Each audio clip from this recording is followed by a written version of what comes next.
Hi, so this is episode 3 of Beyond Money, my YouTube series, and today I'm talking to Jacqueline Berry from My Care Hub and talking about the world of long-term care and how to navigate around what is a very complex situation if you've got any relatives or loved ones that are facing the challenges of moving into care. I'm introducing you to My Care Hub, which is a recently launched central place that you can access online and get all of the information that you need that will help you navigate through this system. So let's get started. So Jacqueline, we've known each other a long time, working in the long-term care space, which is what we're here to talk about today. We're in the middle of London, these lovely offices provided for us as a favour by the Just Group, who are one of the companies that are active in this space, who you used to work for, I think, when we first knew each other sort of way over 10 years ago. And when I was an IFA, I was a specialist in the long-term care or later life planning, was a full affiliated member of SOLA, the Society of Later Life Advisors. And now as a money coach, I am no longer a regulated financial advisor, so I've dropped those accreditations, they're no longer relevant, but it doesn't change the fact that I've got over 35 years experience in this sort of market. And so thank you for joining me for this YouTube interview for my series Beyond Money. And that's really where we're starting to talk to people about things that are on the sort of periphery of investment, the normal things that investment advisors might talk about, ISAs and pensions and so on. It's all the other stuff, which is mostly and very relevant to clients. And my business certainly is all about client outcomes and helping clients make good decisions around their money, whatever their situation. So thank you for giving us up some of your valuable time. And really over to you, just sort of give a bit of an explanation or a setting up where you are right here, right now in terms of your business and what you're now providing for clients. Well, thank you, David, for having me. Thanks for the warm introduction, and delighted to be here. As you say, it's a lovely warm day today, isn't it? So great to be here with you. I'll sort of cut straight to the chase and just explain what we do and how we help families across the UK. So I'm one of the directors at My Care Consultant, and we're a nationwide organisation that seeks to support families who are navigating the care systems across the UK. We were established in 2016, so we're just shy of a decade old now. And I wanted to pick up on something you've just mentioned in your introduction there, your valuable 35 years of on-the-ground experience. When it comes to the care system, this is exactly the type of support families need. It's that on-the-ground experience of how the care systems work, not necessarily what should happen, but what can happen in practice when it comes to sourcing care or navigating local authority processes or engaging with the NHS system or maybe helping with mum's discharge from hospital and so on and so forth. It's meeting or filling that gap between what should happen and what can happen and how to prevent that foreseeable harm or solve issues that can arise. Unfortunately, the care system presents many pitfalls for families, so it's really supporting them and hand-holding them end to end through that care navigational journey, David. Yeah. And obviously we've had lots of conversations, but for the purposes of this sort of YouTube filming, and you can tell we're in London because there's lots of sirens going off in the background, which is just the way of the world these days. Talk to me about your, because this is a fairly new venture, I think, isn't it, in terms of delivering a service that is direct to the consumer. And we're both very aligned in trying to deliver the best possible outcome to the man in the street. So how does someone access your services? And I mean, this is a short question, but a massive answer. How does someone access your services, and what can you talk us through what that service looks like? And I think I will answer that, but before I get to that, David, I think if we take a step back and look at why do we exist and what is the need from people that perhaps might be watching today thinking, I'm in this position, that we broadly support families who are more often than not sort of helping older relatives make decisions or access care or decide if how it might be funded. It's actually in my experience, the adult children of mum or dad perhaps the spouse of somebody that suddenly develops care needs, which can happen quite suddenly as well, my experience, often at point of hospital discharge, which for many people is the first time they come into contact with the paid for care systems in the UK. Yeah. And to sort of wrap some statistics around this in terms of the need within our society now, we've got 13 million people in the UK who are what we describe as unpaid carers to a family member. 6 million of those broadly are juggling working with caring for an older adult in their families. And most of those people are doing that often invisibly, so maybe their employer isn't aware of it, or their friends and family aren't aware of it. And one of the issues that exists for anyone watching that might be in this position is, you often feel quite isolated, quite alone. The question of where do I go to get help with finding out answers to planning needs or funding needs for mum or dad or my loved one who needs care, and how do I know what I'm hearing or reading is accurate, reliable, up to date, And so coming back to your original question, it's for all these reasons and more that we essentially created a service called My Care Hub, which is the UK's first online one-stop shop advice service for use by families navigating the care system to get everything they need in the form of answers, information and handheld guidance to essentially get the good outcomes and help them navigate things as quickly and seamlessly as possible. And I think in doing so, what we're trying to do is help to prevent the foreseeable harm that can exist by not knowing what you don't know and not knowing where to go to when it comes to navigating the care system. We'll probably get into the nuts and bolts of that a little bit later, but hopefully that's answered your question. I think the final thing to mention, My Care Hub launched about 18 months ago. We actually trialled the service a couple of years ago, and that version of the hub was being used by employees. So employers engaged our support and made our services available to anyone they employ that is juggling career alongside caring for an older family member. And we've also launched a version for clients of financial advice firms, and it's off the back of the huge success of both of those distribution models that we're now pleased to say that we have a direct-to-consumer version available. That was always my end goal. My sort of long-term plan for our business is to become the UK's first nationally recognised care navigation service in the UK, recognised by all consumers who might need help. I'm pleased to say we've now got that service available to anyone. So in terms of becoming the UK's first, you've achieved that. On a small scale at the moment, yes, we have. We built the first online care advice service. That's categorically true. There are other services that do similar things to us. Most of those are more emerging businesses. You don't have many that have been around for 10 years or certainly more. But it's good. It's good to see, David. We need this in society. I'm very encouraged. I encourage anyone and everyone who wants to get involved in supporting people to navigate the care journey, and together we're stronger, and we help to raise awareness and educate people on the need for such services. And I think, there's a couple of sort of things to pick up on there. One is that doing it in a way that you're dealing directly with the public, but giving them information first and foremost, because I think the financial services industry as a whole is riddled with the advisor down the pub.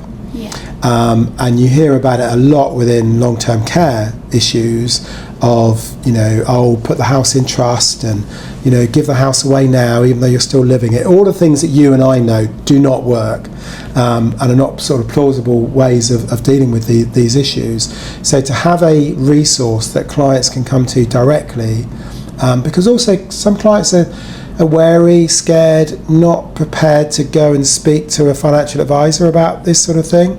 So this is partly what this video is about. It's just education. Neither of us are really sort of selling anything as such. We're just informing people of what is available.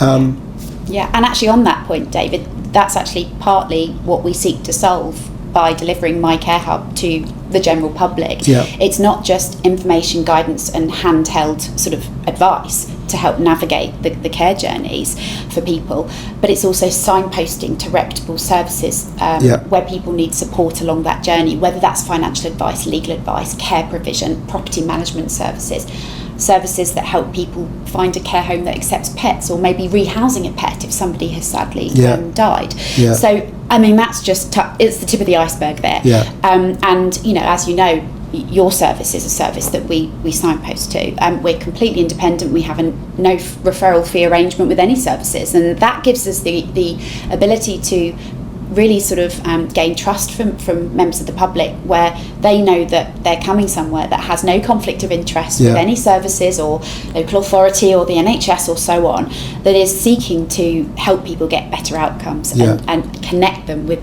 the relevant professional services they might need at the various stages of their care journey. And it is a journey. It can span a decade or more. Yeah, absolutely. And it's that one-stop central space that's independent and trusted. Yeah. But from that first visit to hospital, yes, from a fall maybe, that doesn't mean that they're going to go straight to a care home.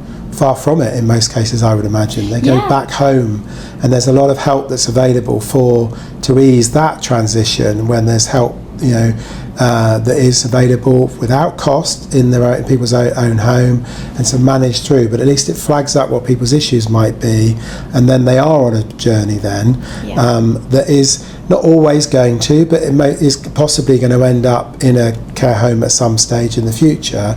So it's just having that someone that they can come to and rely on for information and access the right services at the right time, at the right cost.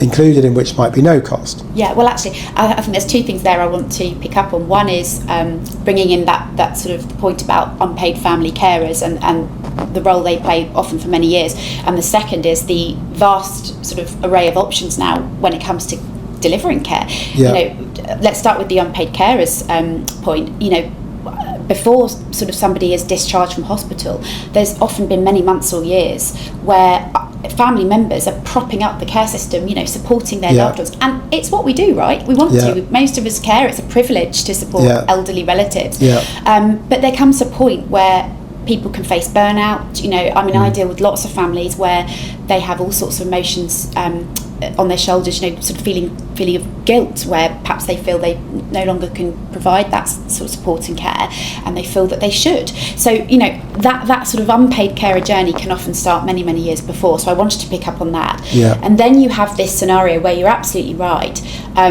Data actually suggests that the majority of admissions to hospital for people in later life is actually due to having a fall. And I'm really passionate about this, because we can prevent that for many people if we give people the right support earlier on to prevent those type of sort of, I suppose, sort of chronic cases where you need care overnight, and also to support the family members. And that again is something we're seeking to solve through My Care Hub. It's not supposed to be just a resource there to help people at point of crisis. Yes, it does that, but we want to be providing families with support at the very start of the caring journey, where maybe parents are quite independent, starting to show signs of frailty. Adult children, or maybe a spouse, starts to sort of provide support, and things escalate, sometimes slowly over many years. So we want to be saying right up front, here's everything you need, here's what you need to know to plan that journey. And that includes, picking up on the second point, what care options are there? You know, gone are the days of two options, care at home or care in a care home. You know, we've got retirement living, which is independent living for the over 55s, over 75s. You know, you can buy or rent an apartment and be part of a community. And you know, I've seen some of these setups. They are stunning. They've got swimming pools, they've got libraries, they've got spas, they've got meeting rooms if somebody is still, you know, maybe a non-exec or doing a business role, but generally retired and wants to host meetings. I mean, there are some fantastic facilities available, but how do you know where they are and what good looks like, and, you know, what they cost? So it's all about, okay, what are the needs or wishes of the individual, their families, what's available to them, and how do you know it's right for me? And that's what it's part of what we do through my care hub, and it also gives people peace of mind that they've got all of the options on the table and they can make an informed decision. Yeah, absolutely. And I'm thinking what I've just sort of jotted down there really is that you talked about prevention, and I think that's something that a lot of people miss and just think, oh, mum's gone into a hospital because she had a fall, and now we're going to have to deal with this. Yeah. Whereas if you but hand on heart, most people would have seen the signs many years, some time before, and that prevention can actually, if you access into what services are available, can actually be life enhancing, because often it's loneliness is a massive it has a massive impact on the elderly, and so to put them in social interaction situations where they can still use some of their skills if they were company directors or what have you, helping with charity or whatever it might be, so just having that that can be really life enhancing. Yeah, and there's so many things you've said there. I'm really passionate about supporting employers to retain or attract older workers, actually. We know that 600 people a day give up their work because they can't deal with caring for parents or elderly loved ones alongside their careers. And if you actually ask people, a lot of people don't want to do that. They just feel they've got no other option now. Yeah. And that's can't afford to do or that. They can't afford to, and that's another topic entirely. And that's one of the reasons that we work with employers and have done for a number of years, because we support their workforce to support those people. And reliable data suggests that we do have a workforce shortage actually within the younger age group, and so there's all the more reason to retain older workers, and there's benefits of doing so as well. The knowledge, the extensive experience that's been built up, and that can all be shared within a business. And this is another topic in itself, but that's something I think that's really worth mentioning. And I'm almost certain people watching this or listening to this today, there'll be people that are in that position of thinking of giving up work 100%. Or already have due to caring. You're not alone, and we understand the issue. And I think, when it comes to prevention, it absolutely is about getting all the information, earlier on, when all of the options are still available, not later on when there's a critical need and suddenly you've got to make decisions with kind of suboptimal options. Well, uninformed decisions, rushed decisions which aren't agreed upon within the families. So taking action earlier is a key thing. I wanted to pick up on something I've really come across recently when talking to companies about financial well-being within the company, and that's presenteeism. Yeah. People are at work, but they're not at work mentally because they're worried. In that context, they're worried about the financial stress of their own lives. But if they're looking after an elderly, they're worried about, I left mum at 9 this morning, came to work, has she put the kettle on or turned the gas on, and all these sort of things. So constantly be worrying about it. And on top of that, the added sort of stress and pressure of the financial implications. So if you've got someone in that situation, what do they get by coming to your hub? Yeah, the hub is specifically designed for members of the public, in part by members of the public. We had a steering group with real people who have been through this experience in various parts of the UK, because each country in the UK has a different care system. That's something else to mention. The hub service is applicable to all UK countries. One of the things that's key that I mentioned is that we actually have a sort of structured sort of portal that's categorised depending on the type of help you need. So we've got a section that is dedicated for the family members, the unpaid carers, the attorneys, many of which will be listening to this today, and might be wondering, is there any financial support I can get through my local authority, through maybe the NHS, maybe the sort of welfare benefits pot, or somebody else? It could be a charity. If so, what can I get, and where do I access that? So the support for carers section drills down into what financial support can you get as an unpaid family carer or support, attorney for a loved one.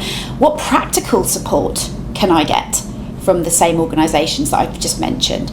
And so that's really designed to support that sort of cohort of people that I know feel on the whole invisible and you know are struggling along sort of without help in many cases. The second category looks at support for the person that needs care. So that looks at financial support, practical support, you know, for mum or whoever it is that actually is in need of care, or that you are supporting if you're watching this as a carer. But it also looks at how to source care. So, you know, we guide the user to find local care services in their areas. So we have a dedicated guide that explains how you might work out what care is best and what care options there are and how much that costs. And we have various resources like checklists of key questions to ask potential care providers to help you source the right option and not miss any of the key questions, such as, you know, I'm maybe looking at live-in care. What happens if my carer's sick or needs to go on holiday or needs a lunch break? You know, it's a job and they obviously need cover where maybe they're taking breaks. Right the way through to, you know, what happens if my needs exceed the level of care you can provide, and so much more, David. So that's kind of the second section, and an example of how we signpost to reputable third-party services. In that section, we do also signpost to a company called Autumna, which is a sort of care sourcing company. So all they do is match people with local care services, and they've got an online search tool and a telephone helpline. So you can see how, you know, together with our guidance, you sort of understand what you need to know and do, but also additional help is there to sort of access if you need help actually sort of pulling together a short list, for example, of local care homes. And then we have a section that is all about planning ahead for the future. So that's again designed, picking up on our discussion from earlier about the need to prevent foreseeable harm and prepare ahead. That drills down into important topics like the sort of connection between next of kin and having a power of attorney if somebody loses mental capacity, and covering the common misconception that by being a next of kin, it doesn't give you any legal right to manage finances, property or health and welfare without a legal attorney in place in England. In Northern Ireland, for example, you can't have an attorney that manages your health and welfare, but that obviously varies throughout the UK. So that's all about planning ahead, making sure that people have the right things in place. You know, I'm sitting here, I'm 40 years of age, and I've got a power of attorney set up and my will already. You never know what's around the corner. But I think just to emphasise that point there, that particular section of your hub is called planning ahead. Correct. Once you've lost capacity, it's too late to set up a lasting power of attorney. It is. So that's essential. It can be highly... The first signs of any deterioration in capacity or health, lasting powers of attorney are absolutely essential. Yeah, I couldn't agree more, and that's part of the work we do. It's raising awareness within the public domain of the importance of these documents. Just admin, but probably the most important bit of life admin you can ever do. I would agree. And also it's costly if you haven't got these legal documents in place. The implications of not having them are just disastrous. A couple of points before you go on to the fourth one, just to sort of things that sort of my mind's racing here.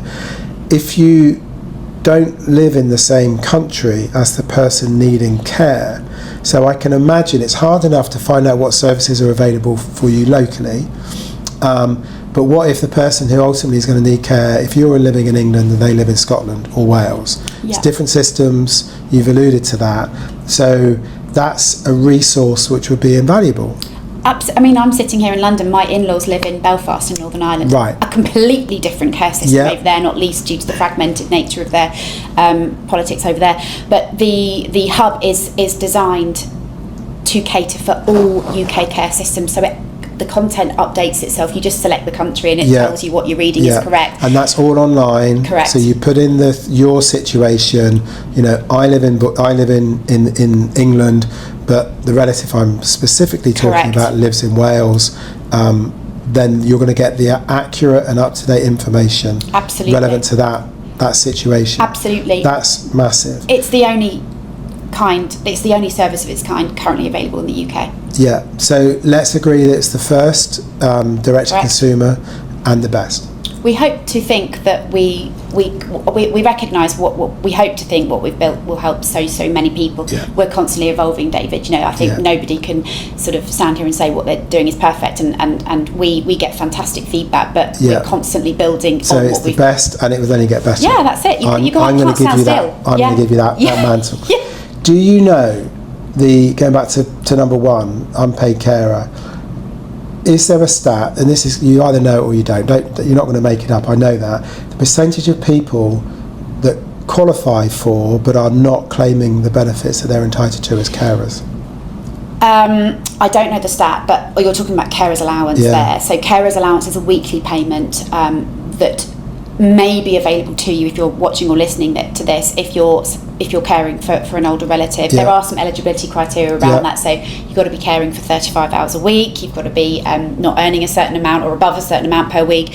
But yes, there are lots of people who haven't claimed it and could be. And actually I want to pick up on something that's important actually, and that's something that we refer to as overlapping benefits. So it's quite common, it's quite commonly known that if you are above the state pension eligibility age, that you're obviously claiming state pension or potentially pension credit. Most people will be told you can't claim carers allowance because you've got to be of working age. Now, whilst technically that's true, people should still apply for it, because even if you're above the state pension credit eligibility age, you won't get carers allowance, but you should apply for something called carers credit or carers premium, which is where you get points towards your national insurance record, which in turn can increase your state pension. So these are the sorts of things that the hub addresses, the nuances that you won't read online necessarily. And that why would you know what you don't know? But I don't know the statistic, but I do know that there are lots of people that don't claim these benefits, and likewise aren't claiming things like attendance allowance, which is a non-means tested benefit for the person needing care. And there's a lot of common misconceptions around that as well. Common myth is, mum can't claim attendance allowance if she's living in a care home. Well, that's categorically not true. If you're self-funding your care in a care home, you absolutely can and should claim attendance allowance at the higher rate at that. So, I could go on all day, David, but the answer is too many people are not claiming because they don't know, and they could be. And so the beauty of what you've created is that now there is a resource that someone can tap into and put in pretty close to their actual situation and find out all of these things that they currently are fully unaware of, and that could change the financial landscape and the caring package landscape as well. We claim that at very least, whatever somebody has paid to access the service, they will make that money back and then some. But the thing I would like to say is what most people have fed back to us following using My Care Hub is, can you put a price on peace of mind? What we are doing for people, not only are we saving money, I mean, there's so many scenarios of where I've just mentioned benefits that are going unclaimed, NHS continuing healthcare that isn't applied for because people don't know that funding exists. But beyond that, it's about giving families peace of mind that they've got all the information in front of them that is available to them, that they, in my experience, probably didn't know everything that was, and they can make an informed decision on that basis. So it's all about having peace of mind that bluntly, if you're an attorney, it's a job. And My Care Hub is designed to help you do the job as thoroughly as possible so you can sleep at night. So where you signpost, you don't sell.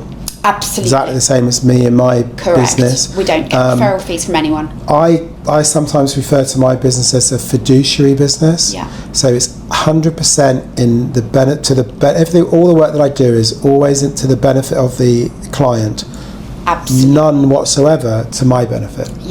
I like to use the phrase, the client or the consumer, the individual that comes to us, they are at the heart of everything we do. And that's one of the driving forces behind setting up our business nearly 10 years ago. How can we help people get better outcomes? And that's why we don't take any referral fees from any services we may refer people to in My Care Hub. If we did, how could we claim to be independent and a trusted, safe space? It's very important people know what they're reading is trusted, accurate, up-to-date and reliable, and is in their best interest, and that's absolutely the ethos of our business and brand.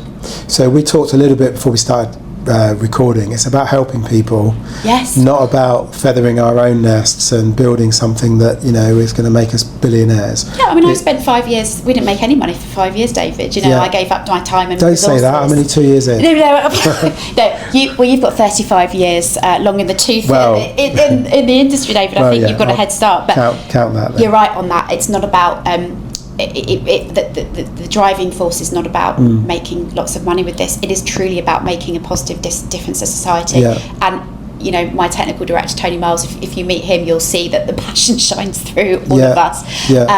And everyone that we work with, I think, sort of says that we do emanate that passion, Yeah, and we do care. We want to help people. Absolutely, and it does shine through. Likewise. Thank you. We'll come on to the costs and how people access it and what have you, but the fourth part. Yeah. So we've had the unpaid carer, the financial support for the individual, and the planning ahead. What's the fourth? Yeah, and actually, I've just sort of really scraped the surface today with what's in those That's four all categories. we're going to have time I can't for. We go could into, sit here yeah. for hours you know, talking about there's this. a whole section on who pays for care, and if it's me, what are the options? You know, that's all in there as well, and so much more. The fourth section is sort of extra support. So if, for example, somebody might be sitting here thinking, my loved one has a form of dementia, or I think they may be showing signs of cognitive related illness, what do I do? How do I get an assessment? What does that look like? Who does the assessments? You know, and what do I do if somebody in my family has been diagnosed? How do I support them? How do I support me? What does that mean for the next, 5 to 10 years and beyond? So it's sort of all of that extra additional support with issues related to sort of capacity and the legal implications and what you need to get in place. So it's kind of linked to planning ahead, but focusing very much on sort of helping families with practical actions to take. So the whole resource in its entirety is designed to support families along the whole journey, from right at the start, planning ahead or becoming a carer, through to sort of end of life care and bereavement support. Right, and that's all within that part specifically. Correct. Is in the fourth section. But what I'm seeing here, where my mind's going, is that I think a lot of people would think, right, mum's had a fall, she's in hospital, where do I start? And what you're saying and what we're promoting with this video is that there is a resource that's available to you, and you should really be thinking about it before that situation happens, because there's so much that you could do to get ahead of the game.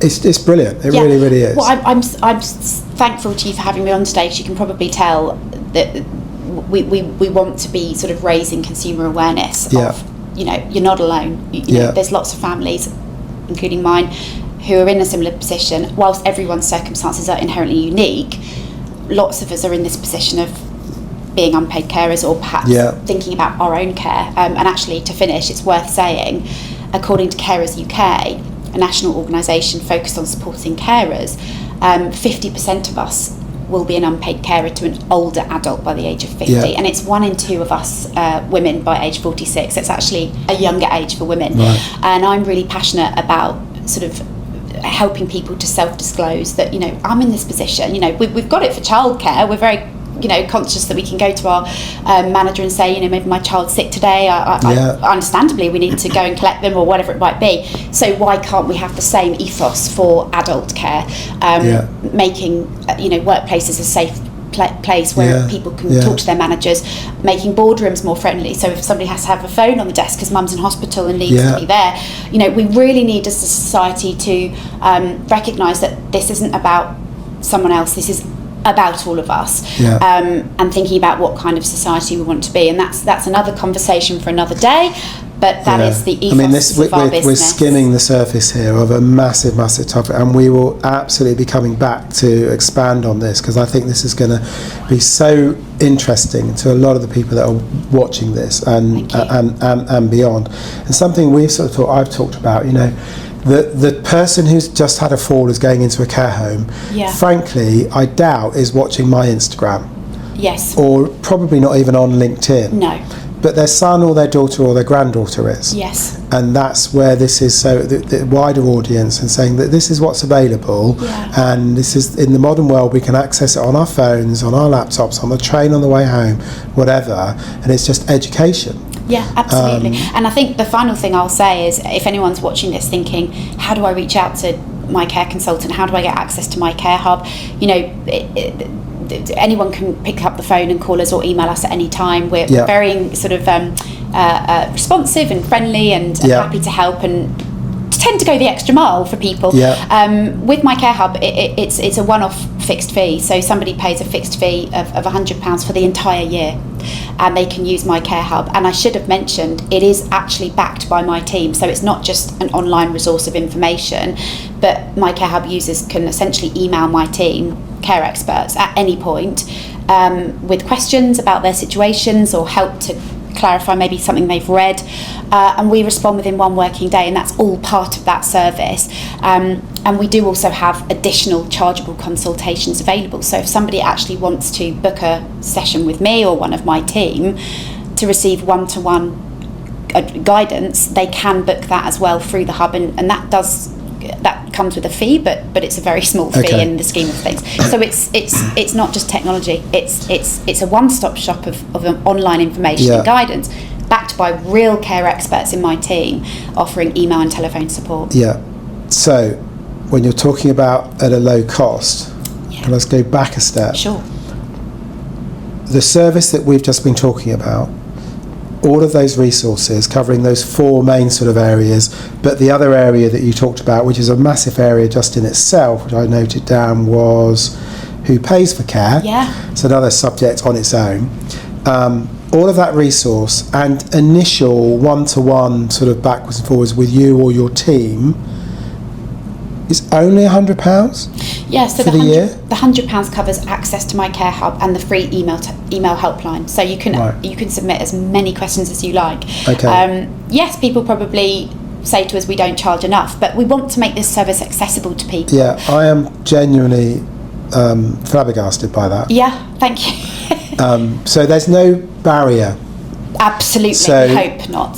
Sitting around at the next family birthday, or Christmas, which a lot of these conversations, don't they, happen around Christmas? When mum's gone to the, mum and gran's gone to the loo, sort of thing. It's like, have you noticed she's a bit, a bit this or a bit that? Well, okay.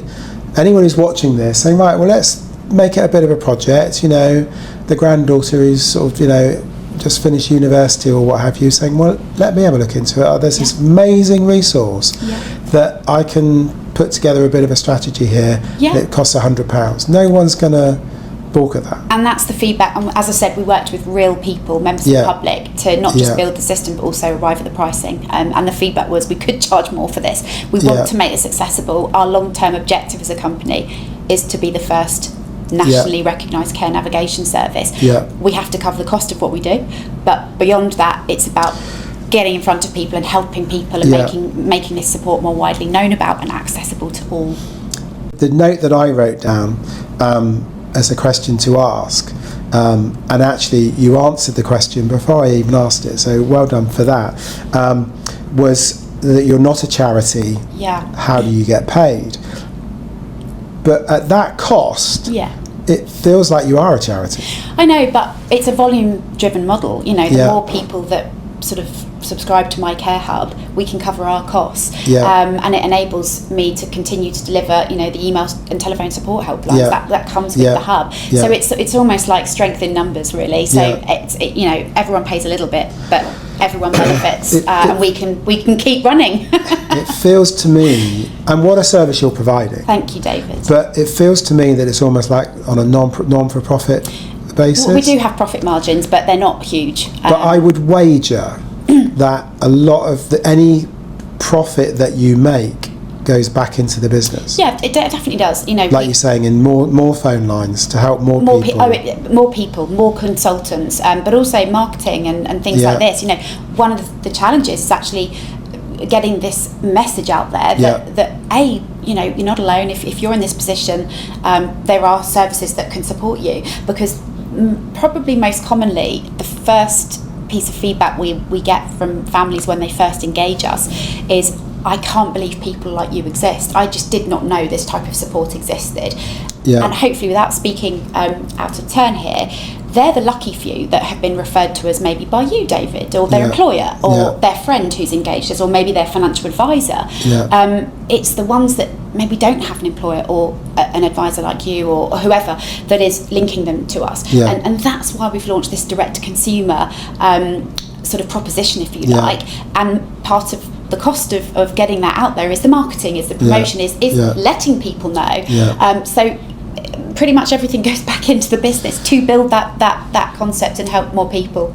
But thankfully, we do live in a world where word of mouth is 1 trillion times more impactful than it was before the internet.